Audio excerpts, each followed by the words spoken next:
오늘 이 세례 요한의 얘기를 여러분과 제가 잘 알고 있습니다만, 요한복음은 세례 요한을 크게 부각을 시킵니다. 그 세례 요한이라는 한 사람, 어떠한 사람인지, 그 사람이 하나님이 이루시는 구원의 역사와 연결되어 있습니다. 여러분 자녀, 여러분 한 분 한 분이 무엇과 연결되어 있냐면, 하나님이 인간을 구원하시는 역사와 연결되어 있는데, 그러면 세례 요한이 살아있을 때 오늘 우리에게 어떠한 사람인가? 그 사람의 정체성이 뭔가? 그 사람의 삶의 자세와 참 겸손한 모습을 우리가 알아야 된다는 것입니다. 그 교훈을 통해 은혜 받는 시간이 되기를 바랍니다. 먼저 그 사람은 어떤 사람이었냐면 긍정과 부정이 아주 명확한 사람이었습니다. 주변의 친구들하고 인간관계를 할 때, 직장에 가서 할 때 상대방이 이렇게 뭐 물어보지 않습니까? 그럼 그 사람은 답을 다 알고 물어보고 시험하기도 합니다. 저 사람이 이렇게 말해줘야지 내게 유익이 있을 것 같고, 우리 회사에 내 집단에 다 알고 이렇게 물어보거든요. 그럼 사람이 이렇게 흔들립니다. 이거 내가 예스라고 그러기도 뭐하고, 노하기, 이런 경우가 많이 생기거든요. 세례는 오늘 예스냐 노냐 그걸 분명히 한 사람이에요. 이 사람이 우리가 알다시피 어떤 사람이냐면, 예수님보다 먼저 6개월 먼저 태어나서 우리에게 알려주시는 얘기는 구원의 역사인데 사전에 협력해야 된다는 것입니다. 협력하고 사전에 어떠한 구원의 역사를 이루실 때 하나님께서는 탁 얘기를 줘서 하는 게 아니라 그 미전에 알려주십니다. 이것을 그 몰트만이라는 사람은 이런 용어를 썼는데, 분할 성취하신다는 말을 해요. 분할 성취. 하나님이 여러분과 오늘 구약 시대에 내가 어떠한 것을 반드시 이루겠다, 다니엘 때 보십시오.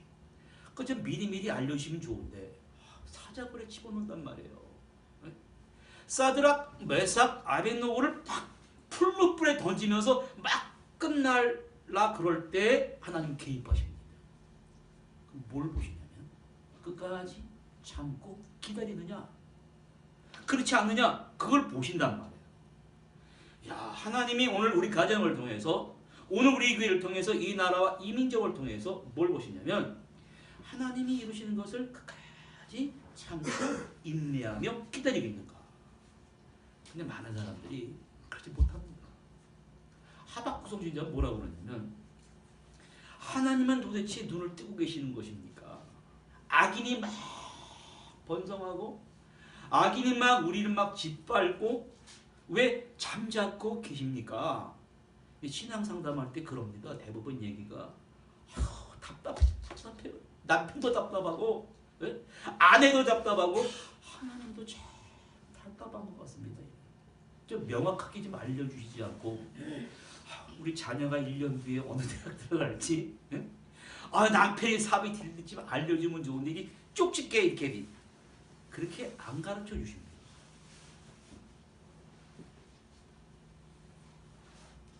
그러나 하나님은 그토록 알기 원하던 하박국 선지자는 뭐라고 그러냐면 이렇게 말합니다. 하나님의 뜻은 너희가 보기엔 더들지라도 그의 묵시, 그의 비전, 너희를 향한, 너희 자녀를 향한, 우리 교회를 향한 묵시, 그 종말은 반드시 이루어진다. 정한 때가 있다. 이게 appointed time이라고 합니다. 나의 절기를 들을 때 그 appointed time, 하나님이 정한 때가 있다라는 것입니다. 그러나 악인은 교만하여 기다리지 못한다. 그러나 의인은 믿음으로 말미암아 산다는 것을 가르치는 다음에 하박국이 정신 똑바로 차리고 이러한 고백을 합니다. 그렇습니다. 그러면 앞으로 정말 무화과 나무에 열매가 없고 밭에 식물이 없고 외양간에 소가 없고 우리의 양이 없을지라도 나는 이제부터 구원의 하나님을 인하여 기뻐하는 사람이 되겠습니다. 조금 더 이해를 돕기 위해서 F.B. 마이어라는 성서학자는 이렇게 말합니다. 그 큰 배가 원양어선이나 항공모함이 이게 막 부산이나 이게 앞바다 들어올 때 막 들어오는 게 아니라 밤에 들어올 때도 있고 낮에 들어올 때도 있는데 밤에 들어올 때는 이게 막 들어오는 게 아니라 예인선이라는 게 있다고 합니다. 예인선을 영어로 tugboat, towing boat. 예인선이 있어서 그 큰 배를 밤에 끌고 들어오는데 어떻게 끌고 들어오냐면 그 선마다 이 등대들이 있어요. 불빛이 있습니다. 그 각도를 정확히 재서 그 예인선이 이 예인선은 이 강력한 모터를 가지고 있거든요. 그걸 딱 걸고 끌고 들어옵니다. 그러면 어마어마한 큰 어선들은 예인선에 이끌려 정확하게 부딪히지 않고 목적지에 들어올 수가 있습니다. 여러분, 이 세대 요한이 나타나기 전에 당시는 로마가 지배를 했습니다. 그때는 앞이 캄캄한 데였습니다. 로마가 지배하고 무력으로 점령했지만 선지자가 400년 동안 나타나질 않았거든요. 근데 사람들은 왜 그때마다 나타난 그래도 영적인 선지자가 나타나서 좀 영적인 말을 전해줘야 되는데 400년간 아무도 나타나지 않았습니다. 그때 어둠을 깨고 세례 요한이 예인선처럼 나타난 거예요. 예인선처럼 나타나서 거대한 하나님이 이루시는 그 구원의 역사, 항공모함 같은 것입니다. 어마어마한 것을 딱 자기가 예인선이 돼서 불빛을 보고 목적지까지 도달하게 된 것입니다. 오늘 이 세례 요한 얘기가 나오는데 당시에는 가장 뉴스거리요 이슈가 뭐였냐면 바로 세례 요한의 얘기입니다. 그 당시 종교 지도자와 로마 정부는 이 결탁이 돼가지고 그냥 조용히 신앙생활하는 게 원했습니다. 그저 성전세 내고 세금 걷어들여가지고 주는 월급 타고 조용히 그냥 신앙생활하는 게 원하는 바였는데 어느 날 세례 요한이 탁 나타난 거예요. 그래서 많은 사람들이 또 그 앞에 가서 그 당시에 그 레이인 종교 지도자가 약 한 2만 명이 됐다고 합니다. 그런데 예루살렘 성전에 와서 예배 드리는 사람들이 예루살렘 성전 안 오고 어디로 가냐면 세례 요한한테 간단 말이에요. 세례 요한한테 가서 다 물속에 다 풍덩 들어갔다 나오고 자기의 죄를 회개하고 그래서 야 이거 안 되겠다. 그래서 사람을 오늘 파송시킨 거예요. 이 로마 정부와 당시에 그 종교 제사장의 권위를 가지고 네가 누구냐? 찾아온 사람들을 세례 요한이 쫙 보니까 네가 누구냐 그랬는데 답을 나는 그리스도가 아니다 대답합니다. 그들이 원하는 것은 저게 메시아가 아닌가? 얼마 전에 마카비 혁명이 일어났었거든요. 마카비 혁명이 일어나가지고 사람들을 이 정치적으로 이용해가지고 로마 정부를 막 엎는 거예요. 그럴 때 종교 지도자를 먼저 파송해서 야 저건 메시아가 와가지고 또 들러 엎어가지고 또 얼마 전에는 사도행전에 보면 드다가 일어났어요. 드다가 일어나고 갈릴리 유다가 일어나가지고는 뭐라 그러냐면 야 나는 그쪽 옛적에 요단강을 말라버리게 한 그러한 능력을 가지고 이러면 사람들을 막 현혹시키니까 종교 지도자를 보내는 거야. 야 네가 누구냐? 네가 메시아냐? 세례 요한은 아니다. 사람들이 그렇게 많이 와가지고 자기 설교도 듣고 세례도 받고 하다 보면 사람들이 이렇게 교만해질 수가 있습니다. 많은 이단과 사이비가 어디서 생기냐면 사람들이 진정으로 전하는 그 말씀에 감동이 되고 회개가 돼서 하는데 착각을 한단 말이에요. 그래서 많은 인류 역사 속에 이단과 사이비가 생겨나는 거예요. 네가 엘리야냐 그러고 이건 태어나서부터 낙대 털옷을 입고 그 헤롯을 향해서 그 자기의 남동생의 아내를 취해갖고 사는 걸 통해서 막 공격하는 거예요. 너는 그렇게 하면 죄다. 왼쪽에 그 엘리야가 말입니다. 이세벨과 아합을 공격하는 거예요. 야, 저건 엘리야다. 말라기에 보면 메시아가 오기 전에 엘리야가 먼저 와서 그의 길을 아버지에게로 그 아버지의 그 잘못된 마음을 인도하는 사람이. 그럼 네가 엘리야냐 그러니까 나는 아니다. 그러는. 나는 메시아도 아니고 엘리야도 아니다. 그러면 모세가 신명기에 뭐라고 그러냐면 나와 같은 선지자 하나를 일으킬 테니 너희는 앞으로 그의 말을 들어라. 이게 메시아 예언이거든요. 그러면 네가 모세가 말한 그 선지자냐? 나는 그 사람도 아니다. 그러면 이 사람들은 종교 하수인들입니다. 지금 다 답을 알고 와서 물어보는 거예요. 네? 답을 알고 와서 물어볼 때 사람들이 그거 잘 모르겠는데요. 머리 극적적 뜨면 안 됩니다. yes, 너가 분명 난 아니다. 그러면 제발 얘기해달라는 거예요. 네? 나를 보낸 사람이 나 월급을 받아가지고 내가 이 밥값 해야 되는데 내가 그들에게 가서 뭐라 그래야 되느냐 이렇게 말합니다.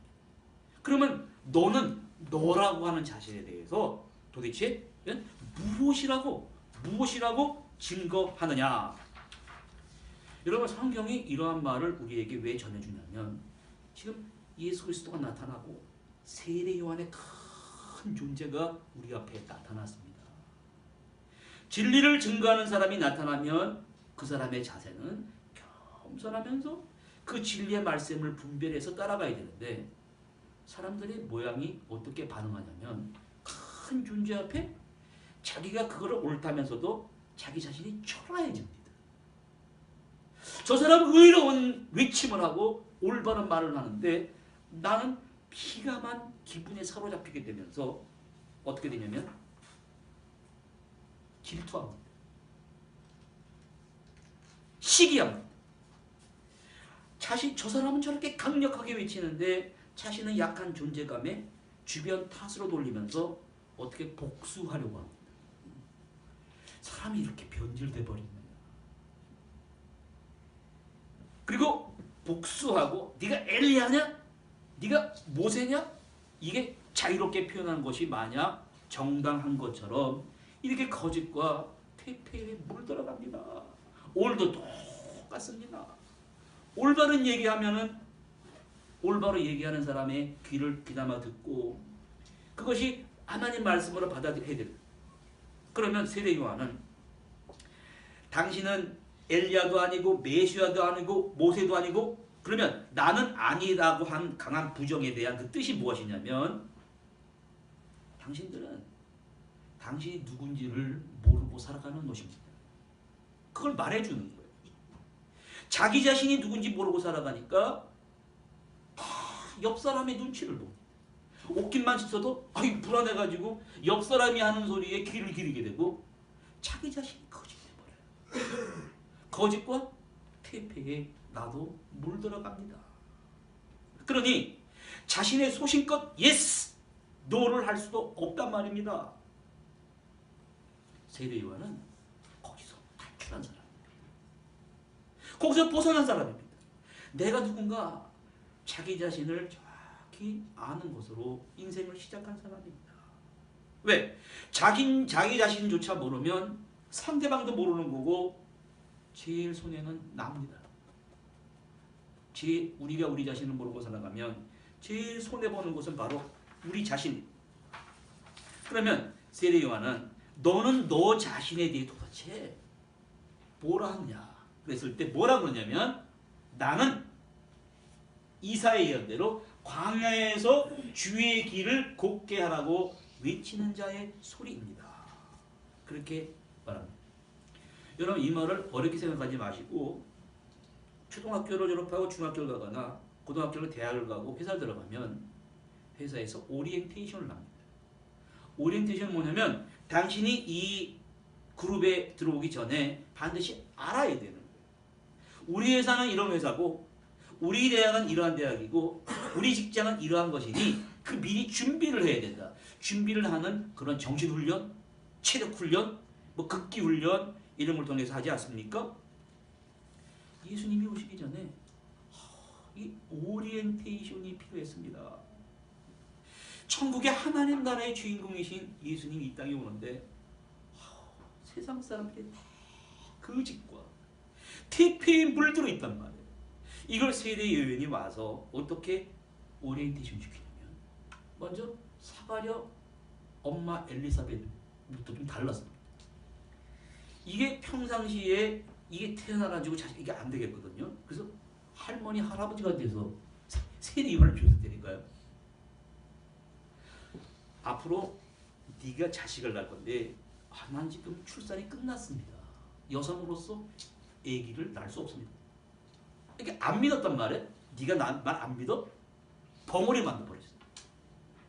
네가 아기가 날 때까지 넌 말 못한다. 그래서 사가랴가 말을 못했습니다. 그렇게 태어난 아이가 세례 요한입니다. 나중에 친척들이 모여서 이름을 뭐라 그러죠? 사가랴 2세. 아니다. 서판에 천사가 말한 대로 이 아이를 요한이라고 쓰자 그때 입이 풀려서 벙어리가 말을 냈습니다. 이러한 이야기를 아이에게 들려주는 거예요. 야, 너는 이 세상에 자라서 다른 아이와 구별된 아이야. 또 천사가 이런 말 했습니다. 누가복음 1장 7절에 네 아들이 엘리야의 심경과 능력으로 주 앞에 먼저 와서 아버지의 마음을 자식에게 거스리는 자를 의인의 슬기에 들어오게 한다. 주를 위하여 세운 백성을 오리엔테이션 시키는 사람이 되리라. 주의 길을 준비하는 그러한 아이를 만들어야 된다. 이렇게 아이가 자랐습니다. 이렇게 아이가 사가랴와 엘리사벳에게 교육을 받고 키와 지가 자라면서 마가복음 1장 5절에 어떻게 기록하냐면 모든 사람들이 예루살렘 성전에 안 가고 다 세례 요한 앞으로 오는 거예요. 이렇게 기록합니다. 온 유대 지방과 예루살렘이 다 나와 자기 죄를 자복하고 요단강에서 그에게 세례를 받더라. 그러면 사람들의 얘기는 전해지지 않았는데 여러분 그때 사람들이 뭐라고 세례 받았냐면 왜 이제서야 나타났습니까? 400년 동안 캄캄했습니다. 왜 이제야 나타나셔서 우리에게 이러한 영적인 메시지를 불러면서 막 그러면서 회개를 하고 사람들이 세례 요한이 너무너무 훌륭하니까 제자 그룹이 생기면서 세례 요한을 막 따라다니게 된 것입니다. 수많은 사람들이 모이니까 세례 요한은 사실 우리로 말하면 인간적인 지위가 막 올라갑니다. 근데 그 사람은 흔들리는 사람이 아니었다는 거예요. 자기 위치를 지키고 자기 페이스를 지키지 아니었습니다. 여러분 이 세상에서 어떤 사람이 가장 행복한 사람이냐면 자기 페이스를 잃어버리지 않는 사람입니다. 우리가 신앙생활할 때 성경 말씀이 이런 사람이 있어요. 율법은 모세로 말미암아 주신 것이요 은혜와 진리는 그리스도로 말미암아 주신 것이라는 이 의미를 이렇게 받아들여야 됩니다. 이런 모세는 그 사람들이 죽으려고 그럴 때 날강에 던져진 버림받은 아이였습니다. 이렇게 건져진 것입니다. 죽을 수밖에 없는 핍박과 환난 속에서 건져진 아이가 그러니까 모세는 율법을 통하여 건져받아. 우리는 다 죽을 수밖에 없는 그러한 죄인들인데 우리가 건짐을 받은 겁니다. 죄악에서 에집트에서 그러한 바로 밑에서 구속을 받은 상태에서 그 다음에 은혜와 진리는 예수 그리스도로 말미암아 우리에게 왔다는 것입니다. 그 다음에 되어진 것은 은혜와 진리는 우리에게 온다. 이것을 정확히 안 사람입니다. 그러니까 자기 제자도 다 가라. 여러분 구약의 마지막 선지자예요. 인기가 높아질 수 있습니다. 나는 여기까지다. 저걸 가서 따라라. 여러분 사람들이 왜 불행해지냐면 처음 생각과 마지막 생각이 달라집니다. 공부를 많이 하고 재산이 많이 늘어나고 친구들이 많이 생기다 보면 처음 생각과 마지막 생각이 달라지면서 불행이 시작되는 것입니다. 예수님은 그걸 다 아시고 제자들에게 이렇게 말씀하십니다. 누가복음 10장 2절 3절에 추수할 것이 많되 일꾼이 적으니 추수할 주인에게 제발 추수할 일꾼을 보내달라 기도한 다음에 이런 말합니다. 내가 너희를 보내니 어린 양을 이리 가운데 보낸 것 같도다. 여러분 이 말을 바꿔서 예수님이 말한 그 심리를 알아야 됩니다.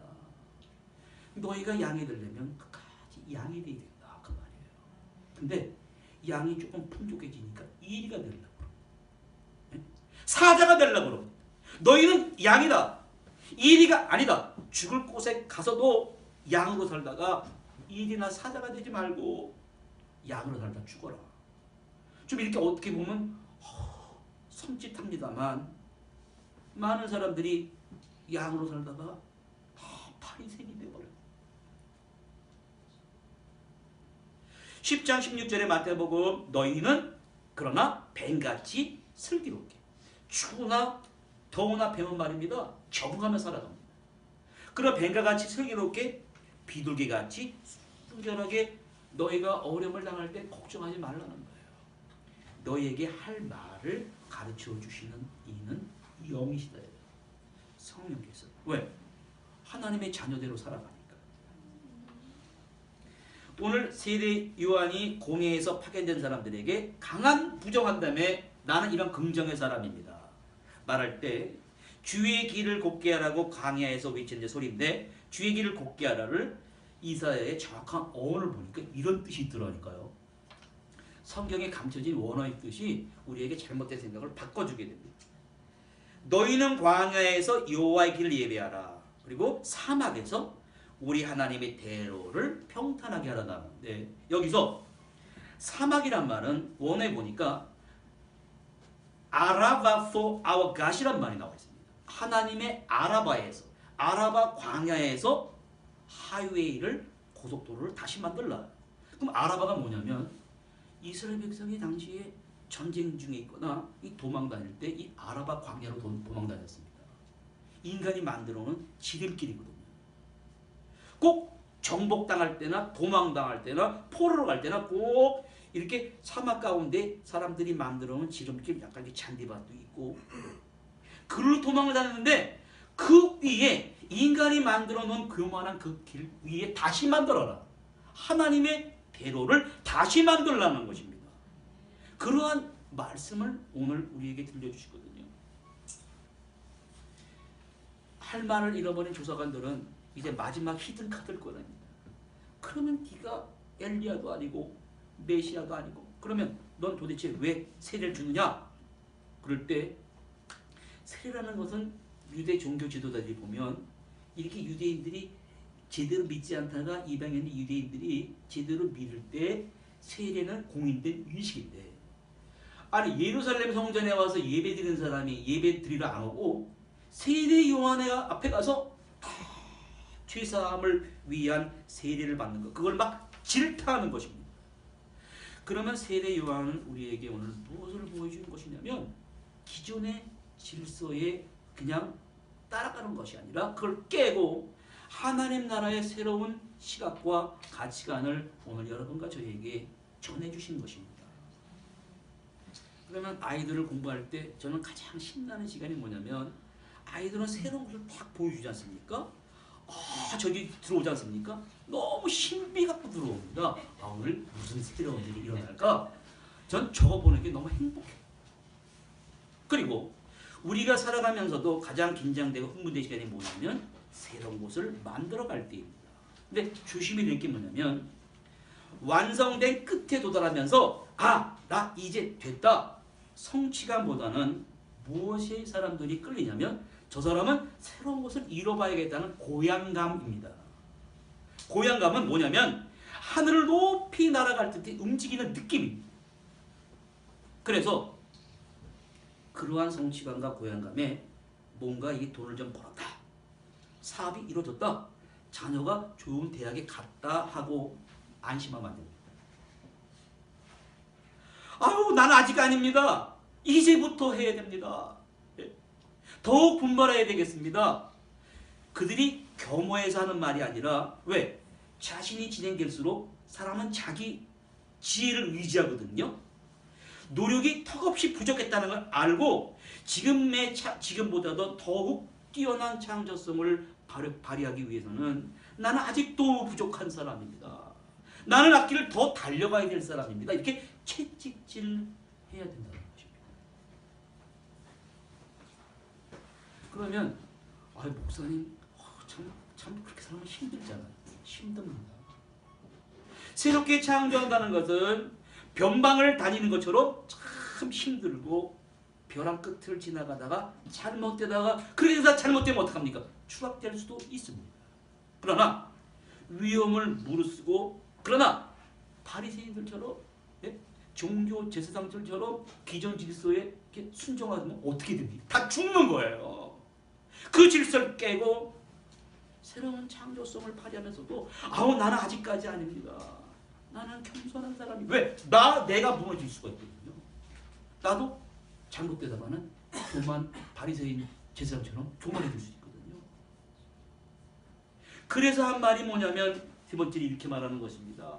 나는 물로 세리를 주지만 여기서 말이 빠졌습니다만은 마태복음 3장 11절 그분은 불과 성령으로 세리를 주는 분입니다. 그래서 나는 그래서 그의 신발끈을 풀 자격조차도 없는 사람입니다. 이렇게 겸손하게 되는 것입니다. 여러분 신발끈을 푼다는 건 뭐냐면 당시에는 이제 우리가 더울 때는 가죽 샌들 신고 다니지 않습니까? 그러니까 이게 너무 더우니까 가죽 샌들 이제 끈을 묶고 다녔습니다. 그럼 막 먼지도 묻고 막 여행을 하다가 어느 집에 들어가면 반드시 하인이 그 사람의 무릎 꿇고 가죽 샌들 끈을 풀어줍니다. 그리고 그 냄새 나는 가죽 샌들을 벗겨가지고 그 발을 씻어주는 사람이거든요. 나는 그렇게 할 자격조차도 없는 사람입니다. 여러분 참 겸손한 사람이지 않습니까? 물로 세례를 주지만 그분은 불과 성령으로 세례 준다는 건 뭐냐면은 물 세례는 사람들이 우리도 이제 세례 주었습니다. 던도 주고 이렇게 좀 사람들이 눈으로 보는 씻기는 의식이지만 성령 세례는 뭐냐면 하나님 나라의 멤버가 되기 위해서는 이 성령 세례가 나타나는 것이 오순절 마가다락방입니다. 사람들이 모여서 내가 간 뒤에 성령을 보내주리라.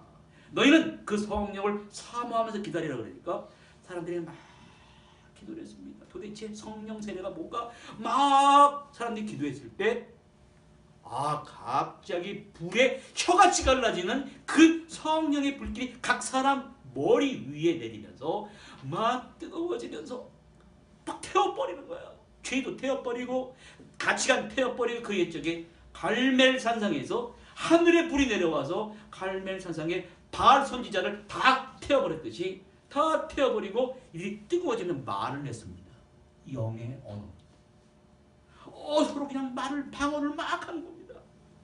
그래가지고 사람들 앞에 나서서 베드로가 3,000명 앞에서 5,000명에서 말을 하는데 종교 지도자는 뭐라고 해요? 야, 저놈 저거 갈릴리 천안 바닷가에서 고기 잡은 저놈 아니야? 근데 저놈이 어떻게 저렇게 말을 잘할 수 있냐? 그런데 뭐라고 그러냐면 저놈은 예수와 함께 있던 사람입니다. 할 말이 없으니까 예수에게 전염된 사람입니다. 이렇게 말 표현을 못하는 거예요. 그는 불과 성령으로 세례 줄 사람인데 나는 그에 비교하면 나는 아무것도 아닙니다. 근데 여러분 세례 요한이 6개월 먼저 태어난 형입니다. 야곱과에서도 쌍둥이가 뱃속에 나왔지 않습니까? 먼저 태어났다고 장자의 축복 가지고 싸우고 막 죽이려는 사람 아닙니까? 우리가 익숙한 인간적인 질서로 말하면 세례 요한 형입니다. 그렇지 않습니까? 근데 세례 요한은 여러분 나이가 벼슬이 아닙니다. 사회적으로 통상적으로 내 형인데 내가 선배로서 대우를 받으려고 하는 것이 다 그러지 않습니까? 여기서 세례 요한은 나는 그게 아닙니다. 그러면서 이런 말을 합니다. 그분은 흥해야 되고 나는 쇠해됩니다. 이걸 그 졸렉서주가 그 성경에 이런 표현이 있습니다. He must become more important while I become less important. 나는 아무것도 아니고 난 중요한 사람 이렇게 아무것도 아닌 동안에 그분은 높이 중요한 것을 받아야 될 사람입니다. 그래서 세례요한은 우리에게 이런 말합니다. 사람들이 왜 아픈지 아십니까? 왜 정신병에 걸리고 우울증에 걸리냐면 이걸 거꾸로 알고 있습니다. 뭐라고 하냐면 I must become more important. 나는 더 중요한 사람이 되야 돼. While he become less important. 그놈이 낮아지는 동안에 내가 높아져야 된다. 그러니까 우울증이 와요. 애들 다 시집장가 보내고 그랬을 때 신방하니까 애들 기를 때는 정신이 없지 않습니까? 외롭다고 강아지 2마리 길러도 외로움이 충족이 안 되니까 또 고양이를 불러. 그 시간에 이웃을 돌아보고 하나님 나라의 백성으로 신실한 백성으로 살아가야 되는데 그 외로움을 달래려고 글쎄 그런 사람들이 많이 있습니다.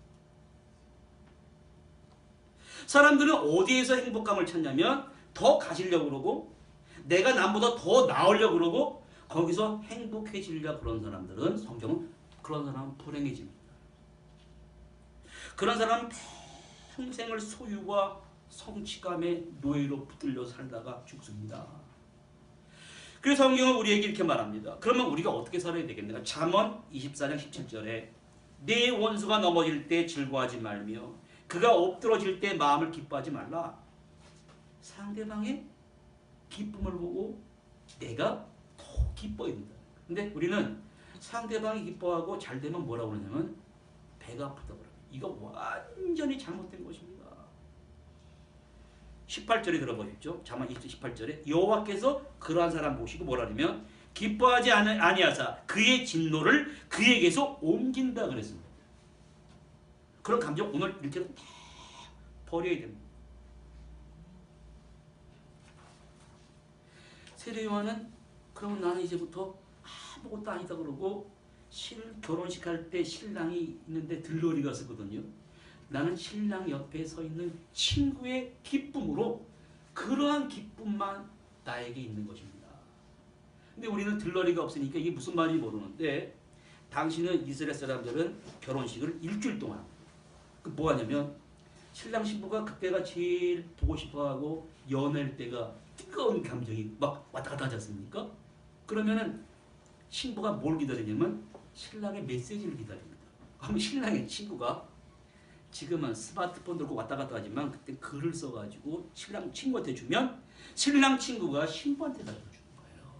그럼 신부가 신랑이 보고 싶은데 나한테 도대체 사랑하는 마음이 어디 신랑 친구가 전해질 걸 보면서 막 기뻐하거든요. 세례요한은 내 신랑 친구다. 여러분 결혼식 할 때 이런 일이 있을 때입니다. 일주일 동안 이 결혼식 하니까 신부가 혼자 자잖아요. 다른 사람 들어가면 어떡해? 신랑 친구가 신부 집 가서 지킵니다. 왜? 다른 사람 못 들어가게. 안전하게 결혼식 하게. 요즘요 납치하는 사람도 있어요. 잘해야 돼. 결혼식 때 신부가 막 안 나타나는 집인데 반대니까.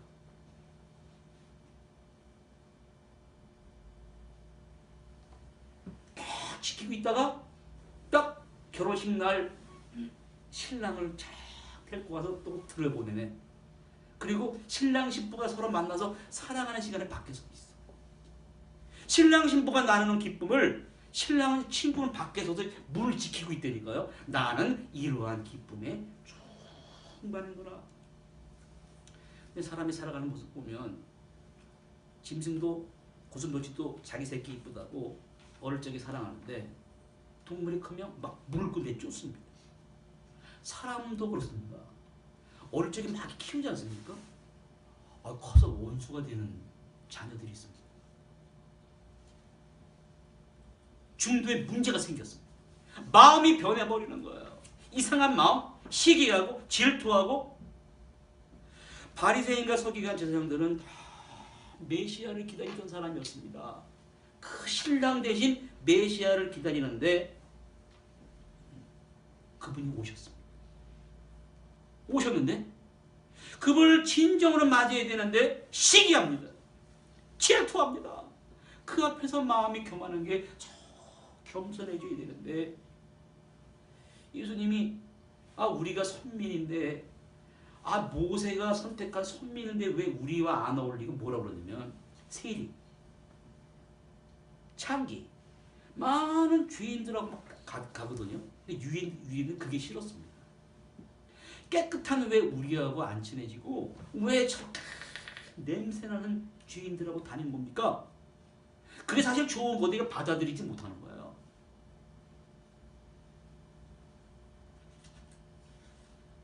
어디에 클라이막스를 냐면 죽은 나사로 살렸을 때 사람들이 와, 저분이 진짜 메시아다. 다 예수님이 갔을 때 종교 지도자들이 이런 말을 합니다. 요한복음 11장 50절에 이제 큰일 났습니다. 사람들이 다 예수란 사람이 갑니다. 그때 가야바가 이런 말을 합니다. 요한복음 11장 50절에 한 사람이 백성을 위하여 죽어서 온 민족이 망하게 되지 않는 것이 너희에게 유익한 줄 알지 못합니까? 시기와 질투는 사람을 죽여버립니다. 예수님을 십자가에 못 박는 사람들이 되어버리고 말았습니다. 예수님이 십자가에 달리기 전에 그러한 사람들이 이런 말씀하고 돌아가셨습니다. 어떤 왕이 혼인잔치를 하는데 혼인잔치 참석하라고 많은 사람을 보내 초청하는 거예요. 하인을 보내서 왕의 아들이 결혼식을 합니다. 와, 오십시오 하는데 하인을 막 쫓아버려. 왕이 아들까지 보냈어요. 여러분, 제발 혼인잔치 오십시오. 그 아들까지 십자가에 못 박혀 죽였습니다. 그러자 왕이 거절당하자 어떻게 했습니까? 군대를 보냈습니다. 왕이 보낸 하인을 죽인 자들을, 아들을 죽인 자들을 신면하고 그 동네를 불사르라고 했습니다. 여러분, 오늘 세례 요한이 왜 부각돼서 나타나고 구원의 역사를 이룰 때 왜 그를 바라봐야 되냐면 그는 인간의 그 존재가 경쟁과 질투를 버려야 됩니다. 버려야 돼요. 남이 잘 되면 축복해 줘야 됩니다. 이게 기본으로 돼야 됩니다. 그래서 예수님은 뭐라 그러냐면 요한복음 15장 13절에 사람이 친구를 위하여 자기 목숨을 버리면 이에 더 큰 사랑이 없다는 거예요. 나라와 민족을 위해서 버리는 건 중요하지만 왜? 친구를 다 뭐라 생각하냐면 경쟁, 시기, 질투의 상대라고 생각하거든요. 세대 요한을 보면은 우리 아이들 가르칠 때 가르칩니다만 제가 가끔 막 답답하면 올라가 연을 날립니다. 애들 연 날리는 거 되게 좋아합니다. 연이 날아갈 때 그게 날아가서 이렇게 하면 뜹니까? 바람을 일으켜야 됩니다. 뛰면서 바람을 일으켜야 된다니까. 줄도 풀면서 바람, 이게 애들이 이걸 못해요. 가르쳐줍니다. 뛰면서 바람이 이렇게 막 뜹니다. 그러면 바람을 받습니다. 바람을 받을 때 막 줄을 당깁니다. 공중에 높이 떠 있는데 지상에서 그 바람의 감각을 내가 체험을 합니다.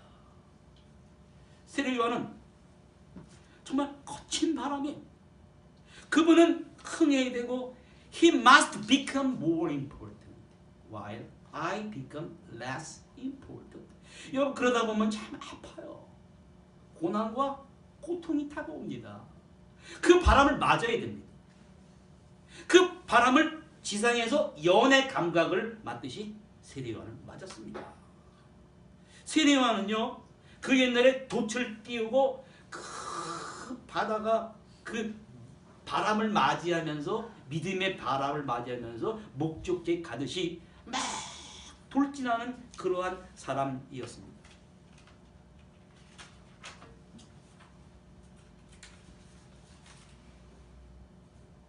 어떤 철학자가 이런 말했습니다. 세례 요한은 이러한 사람이다. 당시의 종교 지도자와 바리새인들은 다 혼탁했습니다. 다 꾸중물이었습니다. 그런데 세례 요한은 그러한 순교의 삶을 하면서 순교한 게 아니라 헤롯을 심판한 겁니다.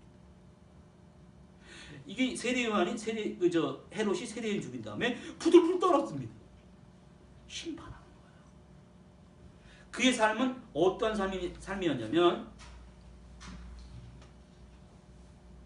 그 당시에 혼탁한 그러한 세상 속에 살면서 맑은 정신세계의 의무를 제공한 사람이다.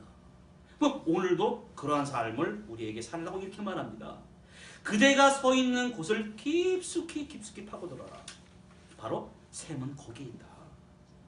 근데 사람들은 자기에 딱 맞는 것을 찾아요. 그래서 아주 먼 곳에 있다고, 먼 타국에 있다고 생각하고 있는데 그게 아니다. 한 번도 시선을 주지 않는 바로 그대의 발 아래 그대가 추구하는 많은 보물들이 잠겨져 있다. 그 궁금증을, 그 보물을 세례요한이 우리에게 이렇게 말합니다. He must become more important while I become less important. 그는 흥해야 됩니다. 나는 낮아야 됩니다. 이렇게 고백할 때 귀한 천국의 보물들을 여러분 모두 소유할 수 있게 될 것이고, 여인이 낳은 자 중에 세례 요한보다 큰 이가 없다라는 칭찬과 그러한 존귀함을 모두 받으시기를 간절히 바랍니다. 하나님 감사합니다. 새해 들어서 세 번째